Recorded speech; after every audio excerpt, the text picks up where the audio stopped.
This patient was referred to me for multiple teeth. Let's first talk about tooth number 31. The root canal, according to the patient, was done about 10 years ago, and recently tooth started to bother him to the point that a few days ago he couldn't even chew on the right side. And as you can see here, porcelain crown, build up, previous root canal. You can see a large periapical relucency here associated with the tooth. When I tested the tooth, it was tender to percussion and palpation. Palpation probings were 2 to 3 millimeters, and as you can see, radiographs again show periapical relucency here. Tooth number 30, patient says there was actually a swelling on the gingiva. A few days ago, he went and saw his dentist, and his dentist gave him antibiotics and pain medication, and he said he was feeling better. Number 30 was tender to percussion and palpation. Probings were 2 to 3 millimeters. And as you can see, periapical lucency here and here. You can see the lucency is better. If you look at this radiograph here, you can see periapical lucency here and here on number 30. No response to cold. You can see a porcelain crown on the tooth.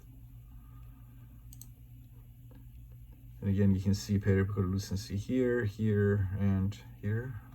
The next tooth I want to show you is tooth number 28. And take a look at tooth number 28, which is this tooth here, tooth number 28. That's a impacted extra tooth that this patient has, and it never came in. The patient's 36, 37 years old. Anyways, look at tooth number 28. Again, you say, what's wrong with tooth number 28? This should be the telltale sign right here. You can see composite, but let me show you clinically what the tooth looked like. This is the clinical presentation of tooth number 28.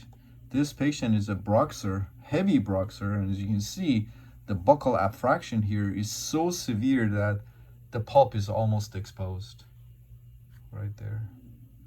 So that's why this tooth also needed the root canal therapy. So we went over options with the patient. Patient wanted to save all 3 teeth, and he didn't want to come in back and forth, back and forth, back and forth 3 times. He just wanted to get it done. So he also had some dental anxiety. So today we went ahead and IV sedated him and did all 3.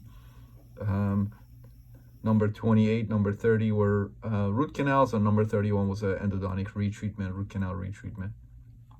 And take a look here. So first I just went ahead and placed composite here. Place composite here and take a look. Look at tooth number 30 and 31. This is number 30, of course. These were 24 millimeter long roots. Look at that beautiful snake tongue action right there. Let me show you a different angulation. Look at tooth number 31. So you can see we're able to regain patency in all canals here. That's tooth number 31. Again, you can see the beautiful anatomy this tooth had. Look at tooth number 30. Look at all of this anastomosis between the mesial canals. Look at that beautiful curvature. I had to actually pre-bend my files because the mesiobuccal canal curvature was so severe. And look at that beautiful bifurcation. They join and then they bifurcate. Snake tongue in the apical, couple of millimeters. Again, you can see the beautiful snake tongue here. All of that anastomosis between the mesial canals. Look at tooth number 31. Look at all of that anastomosis between the mesial canals there. So beautiful here. Again, you can see tooth number 31. We were able to regain patency and go to desired working length. And look at tooth number 28 here now. And this is tooth number 28. Tooth number 28 actually had 2 canals, as you can see here.